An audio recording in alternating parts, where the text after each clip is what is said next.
نحمدہ ونصلی علی رسولہ الکریم اما بعد فاعوذ باللہ من الشیطان الرجیم بسم اللہ الرحمن الرحیم الشہر الحرام بالشہر الحرام والحرمات قصاص فمن اعتدى علیکم فاعتدوا علیہ بمثل ما اعتدى علیکم واتقوا اللہ واعلموا ان اللہ مع المتقین۔ یہاں پر حرمت کے مہینوں کے حوالے سے ایک تذکرہ ہے۔ حرمت والے مہینے اسلام کے اندر 4 ہیں: ذی قعدہ، ذی الحجہ، محرم اور رجب۔ 3 تو اوپر نیچے ہیں، یعنی 11واں، 12واں اور پہلا اسلامی مہینہ، اور پھر 4 سپیس چھوڑ کر پھر رجب کا مہینہ ہے۔ یہ حرمت والے مہینے ہیں، یعنی وہ مہینے جن کے اندر نبی علیہ السلام قتال نہیں کرتے تھے، اور مشرکین بھی ان مہینوں کا، اسلام سے پہلے بھی ان مہینوں کا احترام کیا جاتا تھا۔ تو اس حوالے سے اللہ سبحانہ وتعالیٰ کی ذات نے نبی صلی اللہ علیہ وآلہ وسلم کو بتایا کہ اے نبی جی، حرمت والا مہینہ اگرچہ احترام کے قابل ہے، لیکن اگر حرمت والے مہینے کی یہ مشرکین پاسداری نہیں کرتے تو پھر آپ بھی پاسداری مت رکھیں، یعنی اگر یہ آپ پہل مت کریں، لیکن اگر یہ حرم کی حدود میں بھی پہل کرتے ہیں اور آپ کو نقصان اور مسلمانوں کو اذا رسانی کرتے ہیں تو پھر آپ کو بھی کھلی اجازت ہے کہ آپ ان کی اس تکلیف کا اور اس شرارت کا بدلہ ان کو ایسا دیجئے کہ ان کا بالکل حرمت والا مہینہ حرمت والے مہینے کے بدلے ہیں، اور سب حرمتیں ایک دوسرے کا بدلہ ہیں، پس جو تم پر زیادتی کرے سو تم اس پر زیادتی کرو، اس کی مثل جو تم پر زیادتی کی گئی، یعنی زیادتی کے اندر بھی زیادتی نہ ہو، اتنی زیادتی کی جائے کہ ان کو سمجھ لگ جائے۔ اور اللہ سے ڈرو اور جان لو کہ بے شک اللہ ڈرنے والوں کے ساتھ ہے۔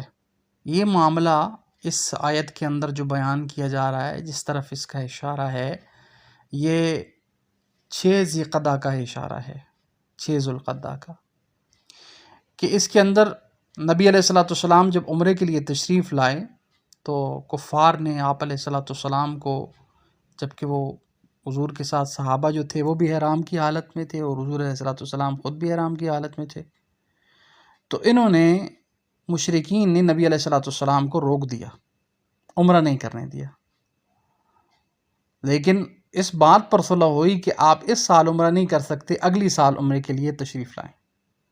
پھر جب دوسرے سال گئے 7 ہجری کے اندر، اور اس مہینے کے اندر اگر انہوں نے ہمارے ساتھ جو ہے وہ جنگ شروع کر دی، شرارت کی، تو پھر ہم کیا کریں گے؟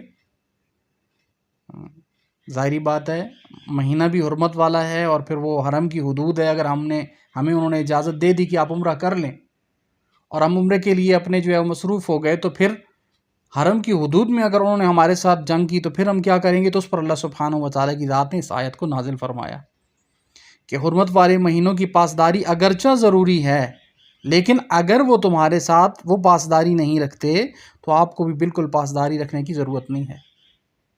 اگر وہ حرام مہینوں کا لحاظ نہ کریں تو تم پر بھی کوئی ضروری نہیں ہے کہ اے نبی جی آپ ہم سے بے فکر ہو جائیں، اور ہماری طرف سے حکم ہے کہ اگر یہ لوگ ایسی شرارت کریں تو ان کے ساتھ قتال کیجیے۔ اس کے علاوہ بھی ذی القعدہ کی جو اہمیت ہے وہ بہت زیادہ ہے۔ نبی علیہ السلام کے پاس صحابی آئے، آ کے فرمایا یا رسول اللہ، مجھے اجازت دیجیے کہ میں رمضان کے مہینے کے علاوہ فرضی جو مہینہ ہے اس کے علاوہ روزے رکھا کروں۔ حضور نے فرمایا ہر مہینے کے اندر 1 روزہ رکھا کرو۔ پھر فرمایا نہیں یا رسول اللہ، میرے اندر اس سے زیادہ طاقت ہے۔ فرمایا اچھا پھر ایسا کرو 2 رکھا کرو۔ یا فرمایا یا رسول اللہ، میرے اندر اس سے بھی زیادہ طاقت ہے۔ پھر فرمایا ہر مہینے 3 رکھا کرو، ہر مہینے 3 رکھا کرو۔ پھر فرمایا یا رسول اللہ، میرے اندر اس سے بھی زیادہ طاقت ہے۔ تو نبی علیہ السلام نے فرمایا 3 رکھا کرو 3 چھوڑا کرو، 3 رکھا کرو 3 چھوڑا کرو۔ یعنی ذی القعدہ کے مہینے کے اندر روزوں کی کثرت بھی نبی علیہ السلام کی سنت ہے، ثابت ہے، اور بہت بڑا اجر بھی ہے۔ اس ذی القعدہ کے مہینے کے اندر کچھ بدعات ہیں کہ ذی القعدہ کے مہینے کو لوگ خالی کہتے ہیں۔ خالی اس بنا پر بھی کچھ لوگ کہتے ہیں کہ پچھلے مہینے کے اندر عید ہے رمضان کے اندر، اور پھر اس کے بعد شوال آتا ہے، شوال میں روزے ہوتے ہیں، تو یہ ذی القعدہ کا مہینہ ہے، اور پھر اس کے بعد پھر آگے حج آ جاتا ہے، تو یہ اس اعتبار سے خالی ہے کہ اس میں عید نہیں ہے۔ ان رمضان کے بعد شوال میں عید ہو جاتی ہے، اور ادھر ذی الحجہ میں عید ہو جاتی ہے، تو درمیان میں ذوالقعدہ کا جو مہینہ ہے، اس ذوالقعدہ کے مہینے کے اندر عید کوئی نہیں ہے، یہ خالی ہے اس سے۔ تو فرمایا اگرچہ اس اعتبار سے تو خالی ہے، لیکن عمل کے اعتبار سے یہ بڑا اہم مہینہ ہے۔ علماء نے کتابوں کے اندر یہ لکھا ہے کہ قرآن کے اندر جو آیت آتی ہے کہ اللہ سبحانہ و تعالیٰ کی ذات نے موسیٰ علیہ السلام کو جو کوہ طور پر بلایا تھا، اور کوہ طور پر بلا کر 30 راتوں کا جو کہا تھا، وہ یہی ذوالقعدہ کی 30 راتیں تھیں، اور پھر جو 10 راتوں کی زیادتی کی تھی وہ آگے ذی الحجہ کی 10 راتیں تھیں، اور جو مسلمانوں کے لیے عید الاضحیٰ کا دن بنتا ہے، اس دن اللہ سبحانہ و تعالیٰ کی ذات نے موسیٰ علیہ السلام کو کتاب سے نوازا تھا، یعنی شریعت سے نوازا تھا۔ اور سب سے بڑی جو عظمت ہے قرآن و حدیث کے اندر، جو اس مہینے کی سب سے کہ ساری دنیا سے لوگ اللہ سبحانہ و تعالیٰ کی ذات کے گھر کی طرف، بیت اللہ کی طرف لپکتے ہیں، تو یہ ایک بہت بڑی سعادت ہے اور بہت بڑا سعادت والا مہینہ ہے۔ وَأَنفِقُوا فِي سَبِيلِ اللَّهِ وَلَا تُلْقُوا بِأَيْدِيكُمْ إِلَى التَّهْلُكَةِ وَأَحْسِنُوا إِنَّ اللَّهَ يُحِبُّ الْمُحْسِنِينَ۔ اور اللہ کے راستے میں خرچ کرو اور اپنے ہاتھوں کو ہلاکت کی طرف مت ڈالو، اور نیکی کرو، بے شک اللہ نیکی کرنے والوں کو پسند فرماتے ہیں۔ یہاں سے مراد یہ کہ جہاد اور اللہ کے راستے میں مال خرچ کرنا، انفقوا فی سبیل اللہ، اور کرنا بھی چاہیے اللہ کے راستے میں مال خرچ، جو آپ کی ضرورت سے زائد ہے اس کو، مال کو اللہ کو دے دو۔ بہت سارے لوگ ایسے ہیں جنہوں نے کوٹھی، بنگلہ، کار، یہ چیزیں نہیں بنائی، اللہ کی رضا کے لیے انہوں نے اپنے مال کو اللہ کے لیے وقف کیا۔ تو یہ نہیں کہ اپنی اولاد کو بے یار و مددگار چھوڑ کر سارا ہی سب کچھ حوالے کر دو اللہ کے، ایسا بھی اللہ سبحانہ و تعالیٰ کی ذات نے نہیں فرمایا، لیکن یہاں یہ بیان کیا جا رہا ہے انفقوا فی سبیل اللہ، مال کو اللہ کے راستے میں لگانا۔ اللہ نے حج کے لیے دیا ہوا ہے تو حج تو فرض ہے، اس کے لیے یہ نہیں سمجھے گا، ہاں اگرچہ اس میں بھی کوئی شک نہیں ہے کہ یہ بھی اللہ کے راستے میں مال لگے گا، لیکن ایک مرتبہ حج فرض ہو گیا تو غرباء، مساکین، مہاجرین، مجاہدین اور مدرسے کے طلباء، اللہ کے گھر کے لیے لگانا اور مدارس کے لیے لگانا اور اہل اللہ کے اوپر خرچ کرنا۔ جیسے آقا علیہ السلام کی ایک حدیث بھی ہے نا، تمہارا مال نہ کھائیں مگر متقی لوگ، تمہارا مال نہ کھائیں مگر متقی لوگ، یعنی متقی لوگ سے مراد کیا ہے؟ ایسے نیک لوگوں پر مال لگانا، یہ بہت بڑی سعادت کی بات ہے۔ جو بندہ نماز پڑھنے والا ہو، پرہیزگار ہو اور اچھی زندگی گزار رہا ہو اور اس کے حالات کے اندر تنگیاں ہوں، تو اس کی مدد کرنا یہ وَأَنفِقُوا فِي سَبِيلِ اللَّهِ میں آتا ہے۔ وَتُلْقُوا بِأَيْدِيكُمْ إِلَى التَّهْلُكَةِ۔ میں پچھلے دنوں ایک بات کر رہا تھا، یہاں پر یہی بات آئی تو اب یہ بات یہاں پر پوائنٹ کی ہے۔ پچھلے دن یہ بات کر رہا تھا کہ قرآن کو خود سمجھ لینا اور جو ہے وہ تفاسیر گھر کے اندر رکھ لینا اور ترجمے رکھ لینا، تو اس سے خود کو قرآن کو سمجھنے کی کوشش کرنا، تو یہ یہاں پر آ کر جو ہے وہ بندہ تھوڑا سا سلپ ہو جاتا ہے۔ وَلَا تَلْقُوا بِأَيْدِيكُمْ إِلَى التَّهْلُكَةِ، کہ ابو انصاری رضی اللہ تعالیٰ عنہ ایک صحابی ہیں، یہ ان کے حوالے سے وہ فرماتے ہیں، انہوں نے خود فرمایا یہ آیت ہمارے حوالے سے نازل ہوئی۔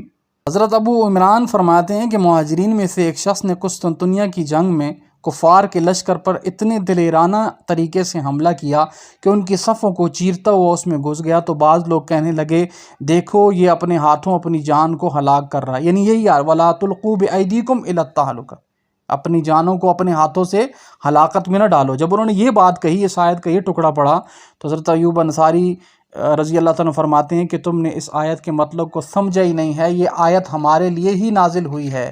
اصل بات یہ تھی کہ ہم نے نبی علیہ السلام سے تمام مارکے کیے، تمام جہاد کے اندر شریک ہوئے اور بہت ساری کوششیں کی، اور نبی علیہ السلام کی صفوں میں انصار میں ہم کھڑے رہے۔ انصار کی مہاجر سے زیادہ فضیلت ہے، انصار کی مہاجر سے زیادہ فضیلت ہے۔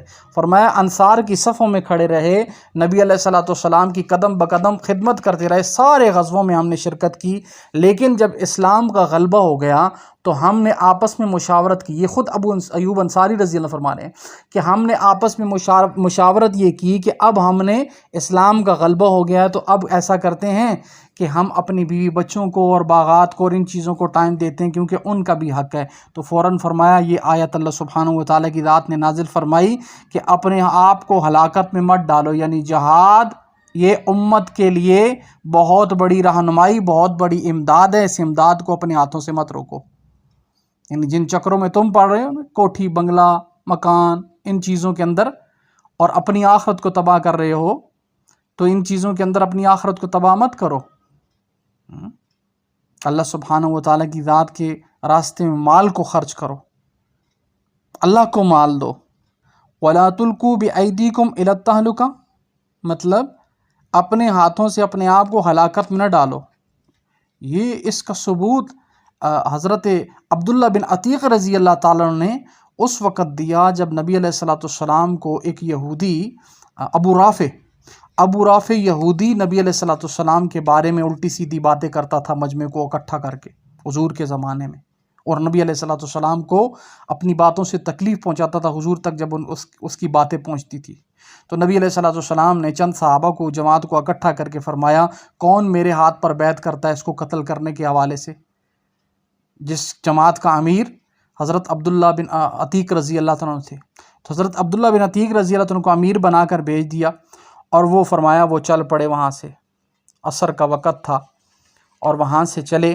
فرماتے ہیں کہ ابو رافع نبی کریم صلی اللہ علیہ وآلہ وسلم کو تکلیف پہنچاتا تھا اور آپ کے دشمنوں کی مدد کرتا تھا۔